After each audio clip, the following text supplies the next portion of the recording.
Muy buenas noches con todos ustedes. Le damos la bienvenida desde la Universidad Ricardo Palma, la Escuela de Posgrado y la Maestría en Educación por el Arte. Esta noche es una noche especial. Tenemos realmente una clase maestra de nuestra plana docente, de nuestra maestría, pensando en una formación que naturalmente es integral,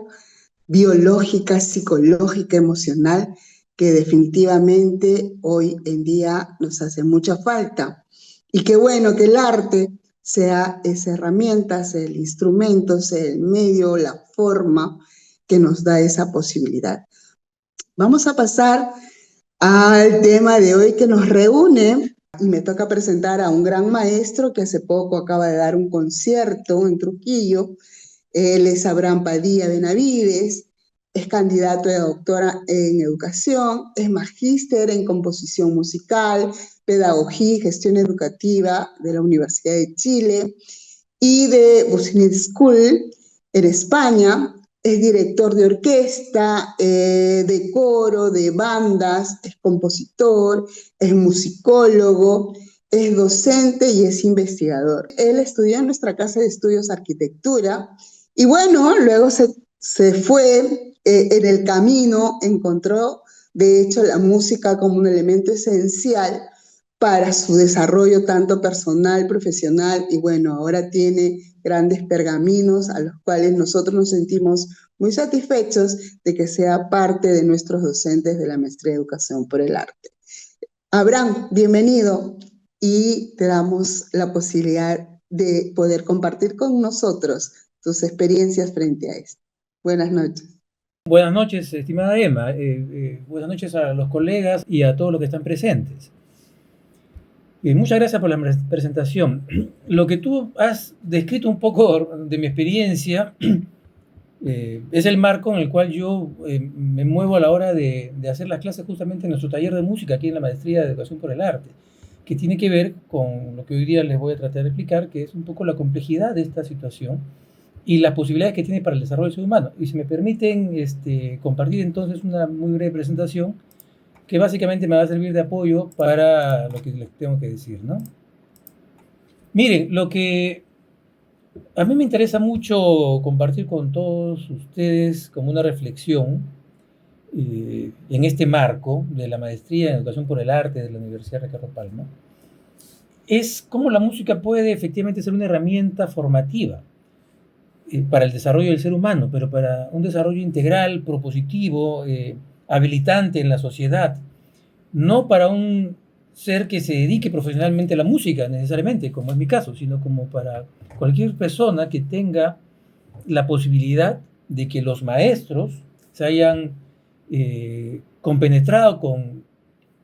la posibilidad que tiene la música y conozcan estas posibilidades para que las apliquen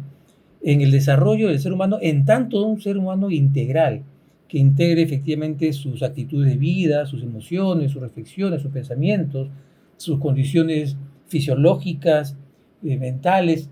las que cada uno tenemos de forma diferente, para vivir una vida más plena y efectivamente lo más asertiva posible dentro de nuestra sociedad. La pregunta que le planteo, así como en principio, sería si la música la vemos como arte o ciencia. No para dar una solución a esta pregunta y no porque yo tenga demasiadas dudas, yo voy a decir lo que pienso, pero sí me interesa mucho establecer que las definiciones que tenemos de las cosas pues están obviamente relacionadas con el ámbito fenomenológico en el cual nos movemos y en el cual pretendemos aplicar estas definiciones, ¿no? La música se tiende a llevar usualmente a nivel popular, a nivel familiar, hacia una actividad muy emotiva, porque efectivamente carga una serie de componentes emotivos que producen emociones en las personas. También se le atribuyen condiciones muchas veces místicas, mágicas y una serie de otras características que pueden tender a dejar la idea de que esto es algo muy misterioso que no se puede saber y de lo cual entonces no podemos conocer lo suficiente como para entender en qué consiste. porque siendo mágico, siendo místico, siendo misterioso, siendo emocional, es totalmente subjetivo y no tiene nada de lo cual podemos agarrarnos. Y pues la verdad es que no es así. A todas esas definiciones que ustedes seguramente ya tienen de que la música es mística, mágica y que genera una serie de situaciones muy especiales en el ser humano, yo quiero complementarlas diciéndoles algunas otras cosas que podemos pensar desde la comprensión del fenómeno musical en su complejidad más científica también. Por ejemplo, les voy a decir una cosa, les podría decir que la música no existe. La música es solamente una idea que sucede en el cerebro del ser humano cuando está expuesto a que el aire alrededor suyo, de sus oídos, se mueve de una determinada manera y que ese aire es movido por algunas otras personas en otro lugar del espacio, ¿no es cierto?, con una continuidad espacial que genera pues un movimiento por producto de una fuerza. Y esa fuerza es aplicada a un instrumento, a la voz, a su propia voz, y moviliza efectivamente el aire. Entonces ese aire recorre con ciertas características que llamamos ondas, ¿no es cierto?, ese espacio y llega al oído de un receptor que solo percibe ese movimiento del aire, pero no lo percibe como tal, sino lo filtra ya, porque estas ondas tienen unas cualidades especiales que ingresan entonces a nuestros oídos de forma diferente en cada uno, porque nuestros oídos son diferentes, el izquierdo y el derecho, en cada persona, y entre todas las personas son diferentes, entonces cada uno tiene una experiencia única. Esa percepción es producto de una parte fisiológica, que es el movimiento de ciertas membranas y ciertos filamentos al interior de nuestra fisiología, y de la producción de un flujo electrobioquímico que se moviliza al interior del cerebro, que se va por el nervio auditivo a ciertas regiones del cerebro y que se instala como una pequeña fórmula que refleja el mundo exterior de un sonido particular. La voz de mi mamá, el ladrido de un perro, una moto pasando, un violín sonando, un do, ¿no? Entonces, esta comunicación del exterior al interior no se almacena en un USB, no tiene un color específico, nada, simplemente nos genera imágenes al interior. Entonces, la música sucede cuando esas sucesivas situaciones de eventos de movilización del aire alrededor nuestro van sucediendo de tal modo que nos van generando diferentes configuraciones de las neuronas al interior, y eso genera también unas movilizaciones de neurotransmisores, una situación totalmente bioquímica que nos genera en algunos otros casos, ¿no es cierto?, cierto placer o displacer o ciertas otras sensaciones que nos pueden generar emociones, pero que en el fondo están siendo estas configuraciones, y es a esa vivencia que tiene ese cerebro a lo que llamamos música. No llamamos música a la movilización del aire que vemos o que no vemos, las partículas moviéndose alrededor nuestro, ¿no es cierto? Cuando un oboísta sopla su caña para que el sonido se produzca en el instrumento,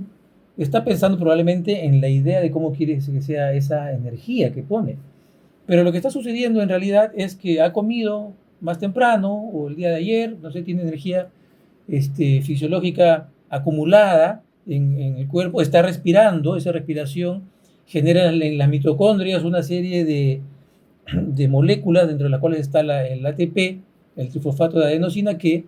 le permite moverse, estar vivo y también producir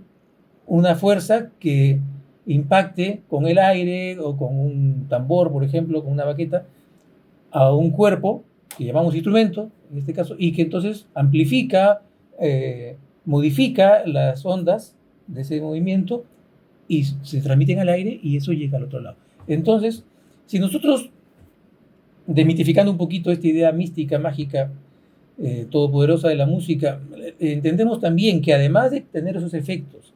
tiene una serie de aspectos científicos totalmente comprobables, demostrables, demostrados, medibles, etcétera, de todo lo que pasa en este proceso del mundo físico.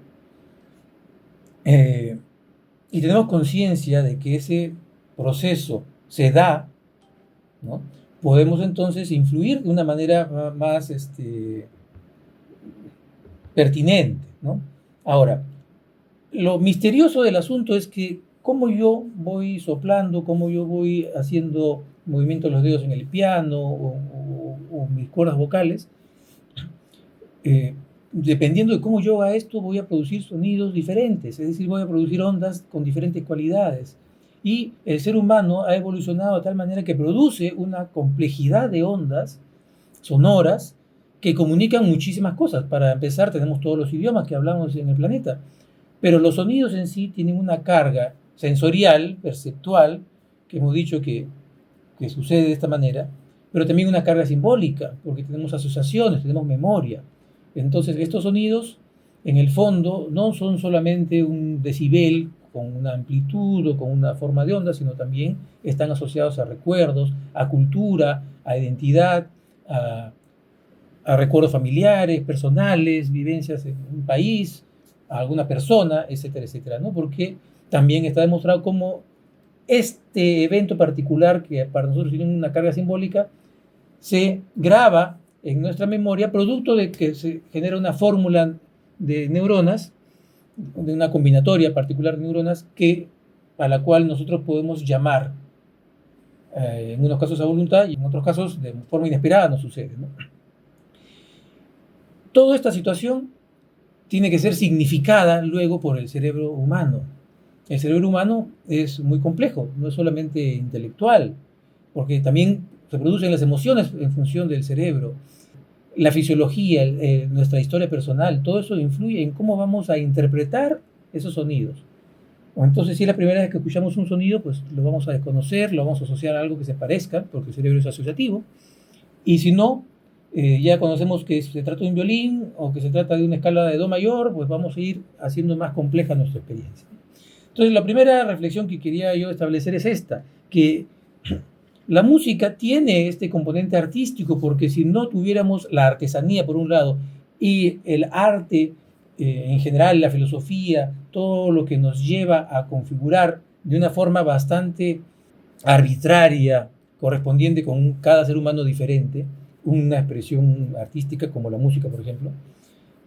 no tendría mucha gracia si solo lo viéramos como un fenómeno científico. Pero también es un fenómeno científico que tiene una serie de componentes y que es necesario que el que se dedica a la música, el que se dedique a enseñar música, lo sepa. Pero creo que también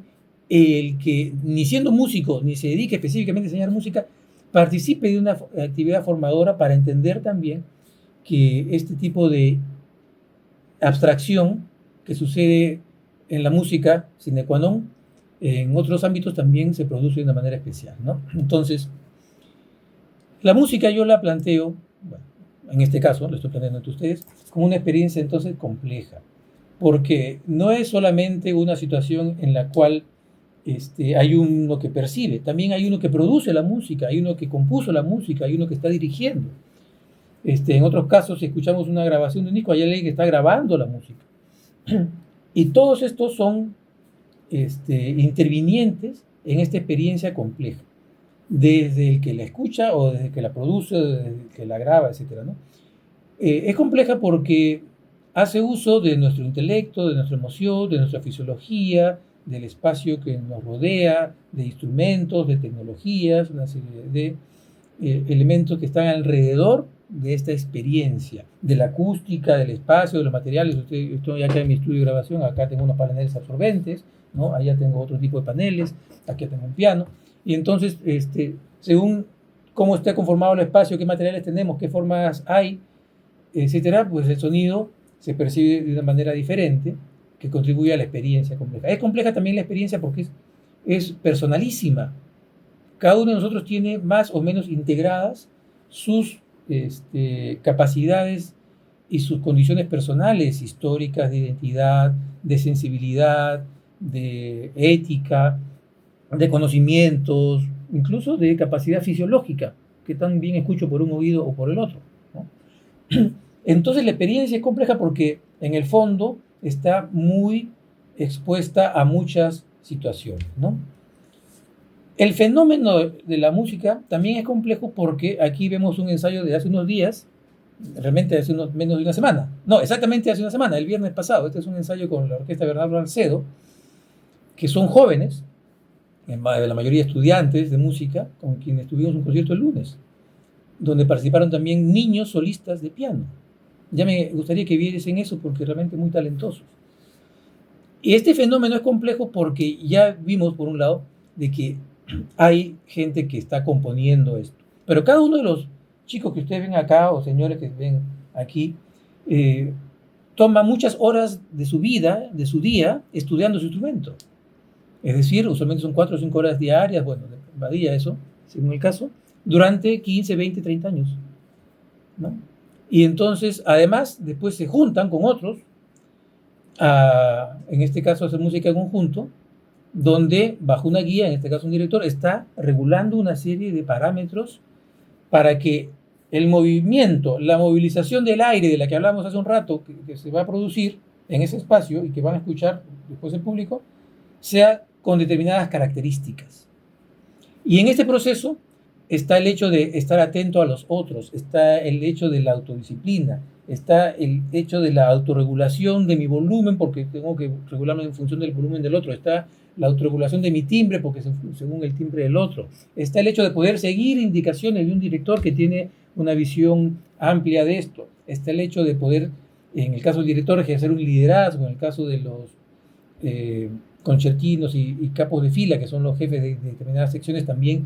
ser intermediarios de estas indicaciones y trasladarlas a sus compañeros, etcétera, etcétera, ¿no? Entonces, todo esto va generando, por ejemplo, una situación de empatía colectiva generalizada, porque es imposible no ponerse en el lugar del otro, no estar un poco sintiendo como los demás si es que uno está tocando en conjunto. Tengo que autorregular permanentemente esto. Y para yo llegar a una orquesta a tocar en conjunto, yo ya debo haber sabido mi parte. Entonces tengo que haber estudiado mi parte antes. Y para tocar mi parte antes tengo que estudiar mi instrumento, pues un montón de años, ¿no? Entonces genera una serie de situaciones también en cada individuo que participa en el colectivo, pero es un fenómeno aquí también porque también hay público, también están, por ejemplo, los solistas, están los familiares de los solistas que tienen una percepción diferente de las cosas, por supuesto. Está la organización de estos conciertos, en este caso fue en el conservatorio, pero esta es una orquesta privada, etcétera, etcétera. La música es un fenómeno complejo, no solamente que yo aprieto un botón y comienza a sonar algo y ya está, ¿no es cierto? Entonces, esa complejidad tratamos de entenderla, desentrañarla muy en profundidad, por ejemplo, en nuestro taller de música de la Maestría de Educación por el Arte. Pero finalmente, a lo que debe apuntar todo esto es que la música sea una experiencia integradora, donde se integren todas estas percepciones, estos fenómenos, estas significaciones, que básicamente aquí con este dibujito un poco caricaturizado, refleja la conexión entre la mente y el corazón, un poco haciendo esta metáfora de la razón, la emoción, de lo científico, lo artístico. Básicamente, el ser humano tiene un problema en la vida que solucionar. Es cómo relaciona su mundo interior con el mundo exterior. El arte es una de las maneras más efectivas que tiene el ser humano ya como humanidad, como cultura humana, que ha desarrollado para poder comunicar aquello que está en el mundo interior de una manera eficiente hacia el mundo exterior. Pero no es como escribir un libro sobre lo que estoy pensando, es otra cosa, porque es mucho más sutil, es mucho más directa, es casi una telepatía, lo que estaba en la mente, en el corazón, en el ser de Johann Sebastian Bach, compositor alemán, nacido en 1685, que murió en 1750, y que lo hemos tocado ayer en un concierto con la Orquesta de la Policía Nacional de Perú aquí en Lima. Lo han sentido esos músicos, lo que estaba en la mente y en el ser de ese compositor lo han sentido los músicos al momento de tocarlo, de tocar esas piezas, pero también lo ha sentido el público. Pero ya dijimos que eso solo sucede en la mente de quien lo percibe. Entonces, lo que estaba en la mente, en el ser integral de Johann Sebastian Bach, ¿no es cierto?, hace 300 años en Alemania, ayer ha estado en la iglesia de Nuestra Señora de la Soledad, acá en la Plaza San Francisco, en el centro de Lima, con un montón de asistentes, porque han escuchado eso, y producto que el aire se ha movido alrededor de ellos, han tenido una imagen, una serie de imágenes que han generado algo similar a lo que tenía probablemente Bach dentro de sí, solamente que trascendiendo el tiempo y el espacio. Entonces, la experiencia de la música integra todo esto, integra el tiempo, el lugar, las culturas, una serie de cosas, dependiendo de qué tan amplio sea nuestro cerebro, nuestro corazón, nuestra sensibilidad, nuestra capacidad de ampliar quienes somos para integrarnos con los demás. No solamente integrarnos en nosotros mismos con todas estas cosas, sino con la sociedad, con los demás. Y aquí, con esto ya voy terminando. La posibilidad que genera en el desarrollo personal la música es múltiple, como ya lo vemos un poco, pero fíjense, es imposible hacer música si uno no tiene un pensamiento disciplinado, que ya del cual hemos hablado, ¿no es cierto? Una autorregulación. Y entonces lo llevamos un poco más allá,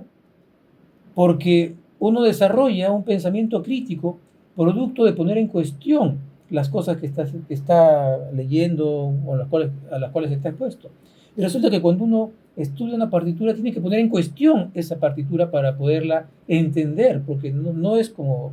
literalmente recitar un poema, que ya sería bastante complicado, no. Las notas que están en una partitura requieren una interpretación, un proceso crítico de análisis. Y ese proceso crítico de análisis que se forma en los músicos, o que debe ser formado en los músicos, en el mejor de los casos, pues genera un pensamiento crítico.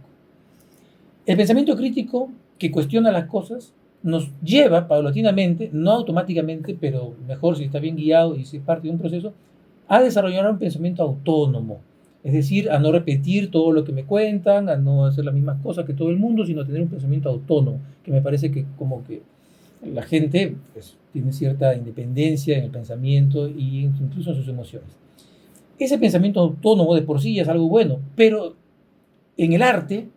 el pensamiento autónomo, que además es necesario, evidentemente, nos lleva al pensamiento creativo. El pensamiento creativo, entonces, ya no solamente nos va a ayudar a decidir si es un do, un re, si es un do menor, en mi sostenido, una sinfonía, sino que nos va a ayudar, por ejemplo, en la creatividad general de nuestra vida. Entonces, el aporte de poder estudiar música, enseñar música, realizar una actividad musical con niños, con adultos mayores, con cualquier persona, está ya no solamente en la parte artística, musical del asunto, sino que llega a la sociedad, porque las personas no solamente pueden ser más expansivas en su expresividad saludablemente, sino que también más creativas, y eso es un aporte para la propia vida, porque la creatividad es transferible en alguna medida de estos eventos artísticos a la vida propia, si es que uno tiene esa integración, si ve esto como un proceso de integración, si ve el estudio del arte como un proceso formativo de la vida, y por eso los docentes tenemos una responsabilidad muy grande de llevar el arte también a eso, no solamente a un asunto absolutamente técnico, que por sí tiene un aspecto técnico, sino que lleve a la formación de la persona, del ser humano, en tanto pueda esa creatividad ser aportada a su vida y también, evidentemente, por extensión y por toda la conexión ética con todo lo que hemos visto, a la sociedad. Por lo tanto, a mí me parece que es fundamental que tengamos más personas dedicadas a enseñar arte de una forma adecuada, consciente, y que tenga un fundamento científico, un fundamento, por supuesto, estético, ético, filosófico, pero un conocimiento del fenómeno desde su componente también científico para poder, como en este caso, en una maestría, en una universidad, formar personas que tengan un sólido conocimiento y experiencias que les permitan contribuir de esta manera, no solamente en un curso, en un proceso educativo particular, sino en la formación de personas, ojalá mejores para nuestra sociedad. ¿Ya? Y esta sería entonces mi presentación. Muchísimas gracias. Gracias, Abraham.